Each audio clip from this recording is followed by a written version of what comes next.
Similar from Stevenage today. I think, Alex Revell was, assistant coach or first team coach with Steven, so some of those traits might have brushed on him. But I think, he'll try and come with his own outlook, his own way, his own philosophy, put his own stamp on the team. But I think, there will be a little bit of that because I think Stevenage has always kind of had that, throughout anyway. The team's always been strong and solid. They've had a bit of like the dark arts within them. So, but he started off quite well initially, but in recent form they haven't been going too well. We've got a draw at the weekend, so hopefully we can be an interesting game anyway. Well, we'll come on to the home side shortly, but it's all about the O's for now, and we're going to take a look at the starting lineup. But first, let's hear from Richie Wellens.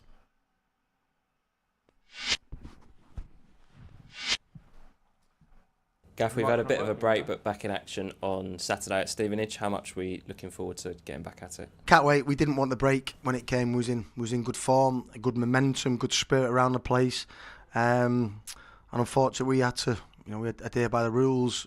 It's not Mansfield's fault. It's the rules. So we just had to make the most of what we could get out of it. We could give certain players a rest. We worked in a couple of days hard. So you just got to make the most out of it and get what you can out of the 2-week break that we've had. But yeah, we're raring to go. Everybody's feeling fresh and more or less a full fit squad. And how difficult is it to try and maintain that momentum when you do have? I mean, can you maintain that momentum when you have a gap like that? Well, no. I think sometimes it can come at a good time for some clubs. And I think when we started the season, I think the first international break was good for us. It gave us a bit of a reset, and then we come back with 2 wins and 2 draws. So that was a good time for us. So you can't have it both ways. You've just got to. It is what it is, and you just got to get the best out of it and make the best out of it what you can. Stevenage and us have been in similar positions for the last couple of seasons or so now. They've obviously changed the manager in the summer. What kind of game are you expecting on Saturday? Yeah, I don't see too much difference in the way that they play. They're quite flexible in formations. They can play a number of different systems. So I think whenever you go to Stevenage, first and foremost you have to win duels, you have to win battles, you have to be up for the fight.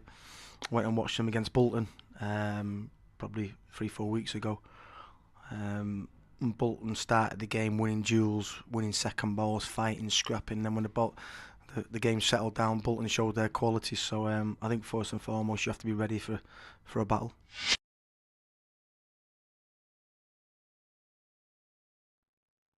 Well, welcome back, and apologies for the sound issues at the start of the show. Hopefully you can hear us loud and clear now. Welcome to Orient Live. Football is back. I'm Ollie Buck, and I've got Jabo Bire and Andrew Butler in the studio. And let's recap very quickly, because I don't think anyone heard any of the pearls of wisdom we said just then, Jabo. But it's good to be back, isn't it? Yeah, it's good to be back. It's good to be excited for the game today. You miss a bit of football. I enjoyed a little break, topping up my tan, so I feel good. And I forgot what I even asked you. I think, Andrew, it was about how it was frustrating that we had to have that break when it came. It felt like we were finally clicking into gear. Yeah! We have a laugh, don't we, Ollie?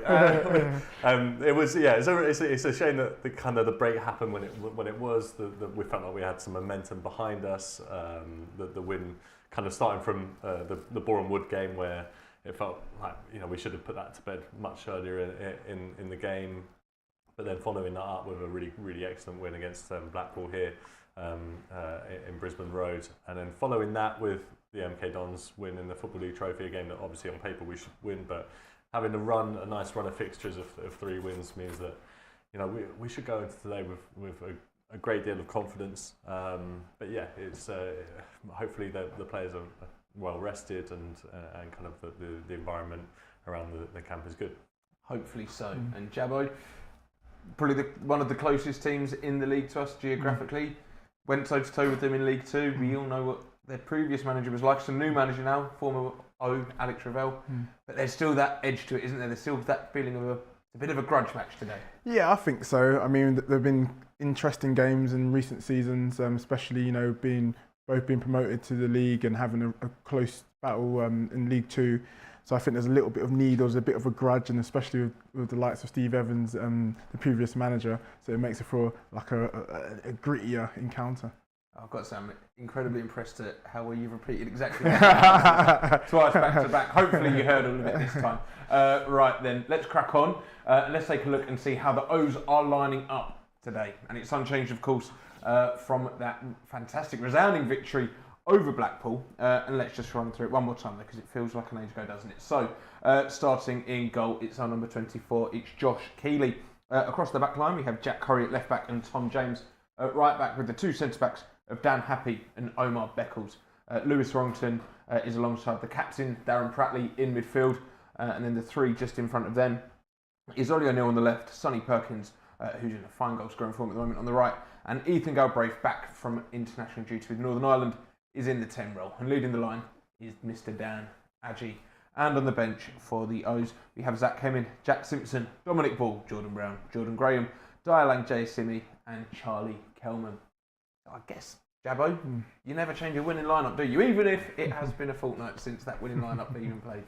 No, I think, especially like from the defensive point of view, I just think it's good to have that cohesion. It's good to get that relationship going, especially with Keeley dropping in there in recent form. He's just been amazing. I think the defence is getting tighter, so you want to kind of keep that continuity and having that spine with Pratley in there, and then having Ajay getting into his form and the way they attacked last week. You wouldn't even dream of changing that side. So hopefully we can keep that momentum and get a nice result. Absolutely, and I guess Jabba makes a good point defensively, because for the first maybe 10 games of this season, I'm not sure anyone knew what maybe the starting back line was. But since Sean Clare unfortunately picked up that injury, Tom James been fantastic at right back. Jack Curry coming in on loan really kind of has made that place his own. They're the two highest rated players according to who scored, and then Dan Happy and Omar Beckles are the boys. It's really kind of settled down a bit, hasn't it? It has settled. I mean, you look back at the start of the season, and it looks like Josh Keeley is kind of making that number one spot his own as well too. And it's just any team, anyone involved in football will tell you that having just a settled defensive back line, which starts from the keeper onwards, is crucial. And of course, you bring in a couple of players over the summer, bring in Brandon Cooper, Jack Simpson in, and we've settled effectively on the same as last season, which is Omar Beckles and Dan Happy, and there's no kind of cause for concern when they're in there. They've played together. I can't imagine how many, maybe over 100 games together, and which kind of is a heck of a lot for a defensive back line. Tom James just does, he goes about his business so well, and so it's always good to see him there at right back. And Jack Curry's been a real revelation since coming on loan. I think he's made the 4th most tackles in League One, and bear in mind he's only played I think 12 games, and whereas the rest of them have probably played 17, 18 times. So he's been fantastic, and the route of our mini revival, I think we want to say, has come about from being fairly well set at the back and getting enough goals on the score sheet up the other end of the pitch. And it's going to be a big game for not only the back line, but that midfield to Darren Pratley and Warrington as well. Richie said in his interview that we just heard that when you play a team like Stevenage, you've got to win your battles first. That block of that 4 and the 2, they're going to have to be solid, and they're going to have to really battle, aren't they? Yeah, definitely. You're in for a heavy encounter against Stevenage. We just have to make sure we plug the holes. We're cautious with our getting forward at times, but the wealth of experience in Pratley, who understand what will be needed, and hopefully we can set that platform, and then the attackers can go and win the game.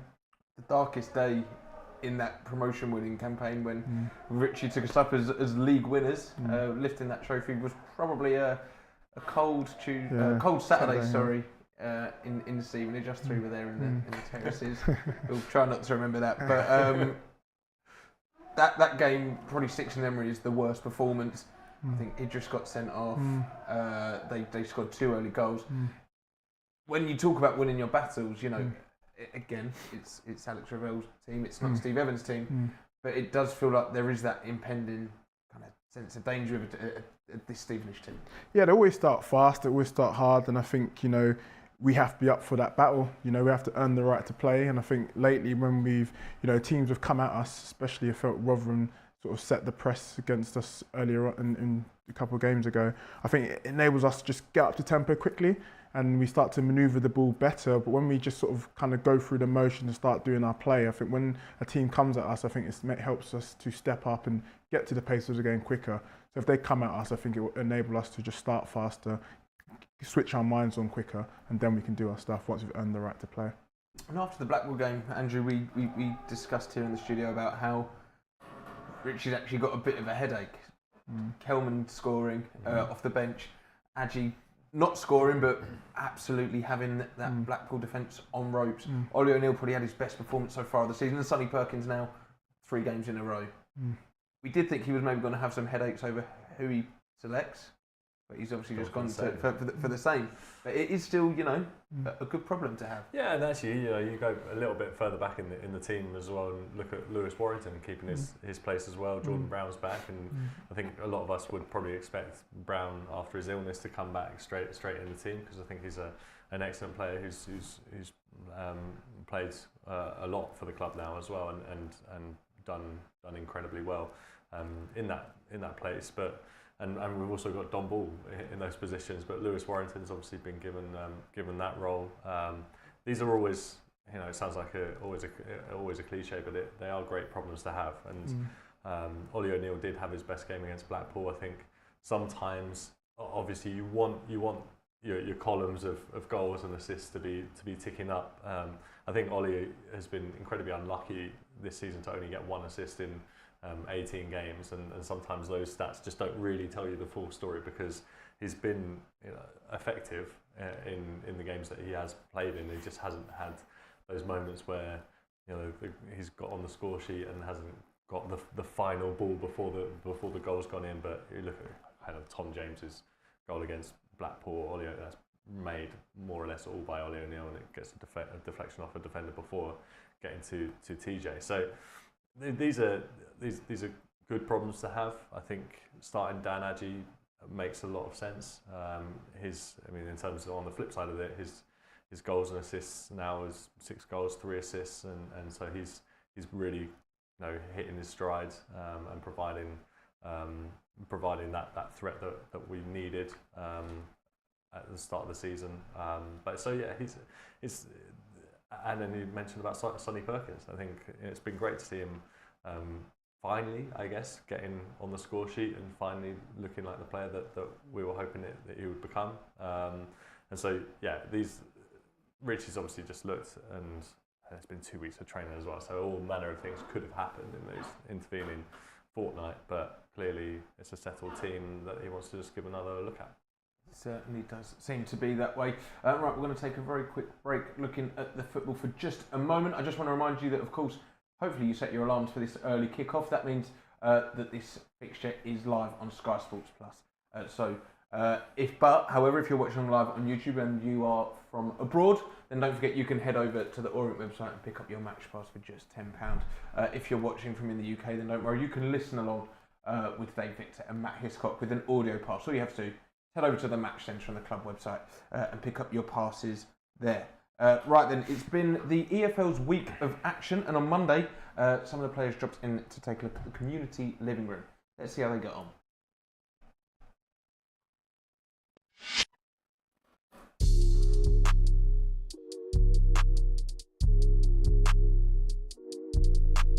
It's great that the Trust put on that community living room every week. It was good to see the camaraderie amongst the old people there. I had a few stories to tell me about their life experiences, and I think it's an important part for them type of people to get valued time sharing with other people. It's been fun. I really enjoy the conversations that I've had. It kind of reminds me of my day-to-day job, where I am surrounded by elderly people recovering from surgeries in a hospital anyway, so this is my day-to-day, not much difference, and I really enjoy speaking to older people just about their experiences, where they've come from. Everyone's important, aren't they? We all grow old, and we should all receive the same care that we receive, from knee-high until later stages of life. They're just as important. They're full of knowledge, full of experience, and full of great stories. I feel privileged to have been asked to come and get involved in this, and it's just nice that the ladies are being looked at as well.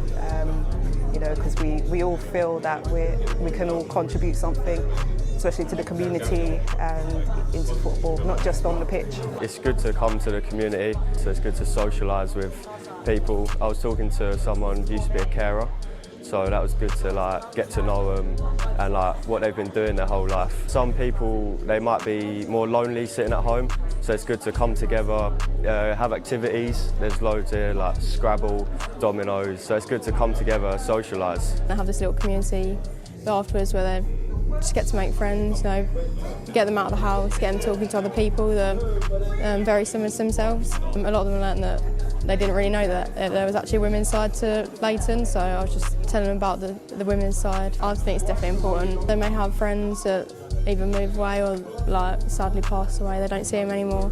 So it's really nice to get them all to come together and know that they're not alone, there are other people that they can talk to. Get to know them, what they do for the career, what they've done for the career. Also just talk to them and just be here, keep them company. And, I played dominoes with some of them, which was good. Just getting to know them, getting to know me as well. To be fair, I lost a couple of times, but the last one I did win at least once, so that's good. I didn't really give up until I won. For young people like me, it's kind of opportunity to see from experience, because obviously they've lived longer than me, so taking advice from them will be helpful as well. So it's just about taking care of them. So yeah, it's good.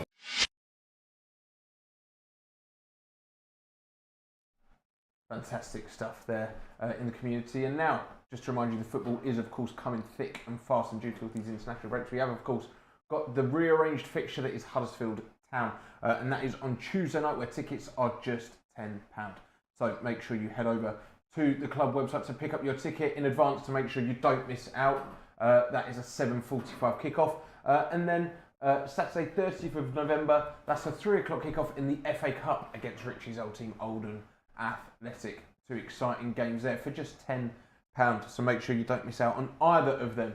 But while we're talking about international breaks, I think it would be rude to not talk about Ethan Galbraith. His first start for Northern Ireland in that break, which is a positive for him, for the club, for Richie, who's coached him a lot. He's a special player, isn't he? Yeah, he's a fantastic player, and it's amazing watching him grow and getting his real taste of first team football, and then to get called up to your national team must be a great honour for him and his family, and he's going to hopefully come back with increased confidence, and hopefully you can see that display today. He's integral to our midfield, but also he's so good that sometimes Rich has to say, listen, sorry, you've got to go to right back. It's not ideal when he's got to maybe plug a hole there, but it kind of shows his versatility and his quality, doesn't it? Yeah, he's really come on leaps and bounds since arriving here at the club as well. He's a player that isn't like eye-catching as such. You'll be able to watch a game that he plays in, and perhaps because of his stature or because of the fact that he does a lot of stuff just quite easily, or he makes it look easy. That he's not a player that to opposition fans might stand out, but we've had the benefit of watching him a lot now, and he is a fantastic player. Has more or less everything in his locker. I think that number 10 role is the one that suits him the most. And yeah, really great to see that he got some international experience this week. And it's him and, let's just very quickly talk about Dan Adji as well, because it's them two. They're the ones you probably look to through the middle. Dan leading the line, Ethan in the 10. They're as we saw against Blackpool, they can cause teams trouble, can't they? Yeah, 100%. And Dan leaves everything out there. Often in the latter stage of the game, you see him just come on, just don't get injured, because he does everything and leaves everything out on the pitch. And especially last week, he was the attack. He's just such a threat. He's so, he goes past people. He thinks, is he getting away? And he's just gone. He's got so much skill. He's unpredictable at times. Got pace. And just to see him fit and fire, and he offers so much in the attack. So I'm quite glad there was a break for him, because, like I said, he does leave a lot out there. So hopefully he's fully rested, because he's so important to our attack. Well, we'll come on to the home side very shortly, but first let's hear from the main man of the moment. It's Ethan Galbraith, fresh from his Northern Ireland full debut. Let's hear from him now.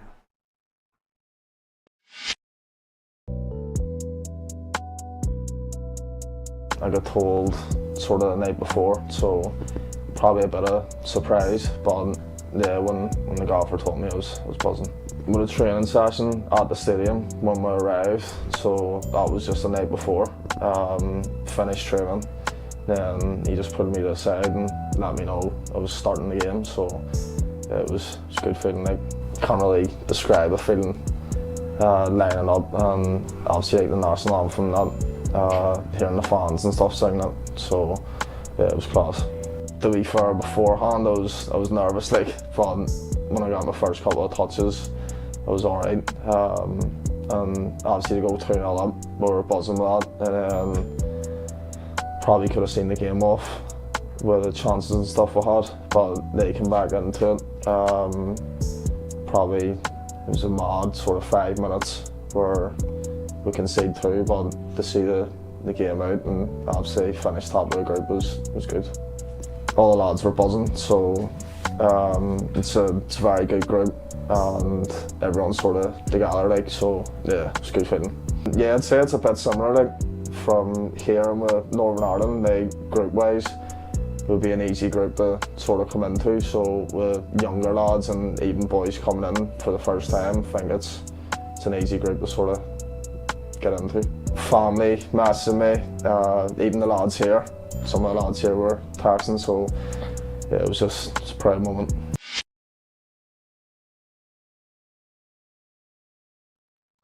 Another impressive display from Ethan today is on the cards. Hopefully makes you join us for that one. Kick-off is in just under 5 minutes. So let's take a look and see how the home side are shaping up as they prepare to face the mighty O's. So in goal for Stevenage, it's 13 Murphy Mahoney. Across the back line is Luther James Walden at right back and Dan Butler on the left side of the defence, with Nathan Thompson and Carl Piergiani, the captain, in the centre-back positions. In midfield is Nick Freeman, Louis Thompson and Harvey White, and then their number 10 former O, Dan Kemp. And the two strikers for Stevenage is Jamie Reid and Jordan Roberts. And on the bench for them is Tay Ashby-Hammond, Kane Smith, Lewis Freestone, Eli King, Ken Abo, Elliot List and Tyrese Simpson. So let's very quickly just give our insight on Stevenage then. They've scored 3 less goals than us. They're 4 points ahead of us. They're not of the levels they have been probably of the last couple of seasons when Steve Evans had them doing their thing. They're there for the taking, don't you feel? Yeah, I certainly think so. Not least because their only win in the last 6 games has been against Guiseley in the FA Cup, which they just squeezed past them on penalties, and they've lost their other 5 of those last 6 games. So they come in fairly poor form. And they're really struggling for goals. Their top scorers this season are Elliot List and Dan Kemp, both with only 3 goals each. And obviously we know a hell of a lot about Kemp. His quality is evident and has been on show for the last couple of years in League One. So he's kind of their main man, the player that we need to keep an eye out on as well. I mean, it won't be easy by any stretch of the imagination because Stevenage are where they are on the table for a reason, and I'm sure it will be a tough test because as much as they have struggled for goals, they've also kept a fair number of clean sheets. Cooper in goal for them has kept 7 clean sheets as well. So it'll be a tricky test as it always is in Stevenage, but it's a great time to play against them. It certainly is. Well, that's all we're going to talk about Stevenage for the moment. We'll be back at half-time, of course, with full coverage. Make sure you join us for that one, but the teams are making their way out onto the pitch now. So let's hand over to Dave Victor and Matt Hiscock.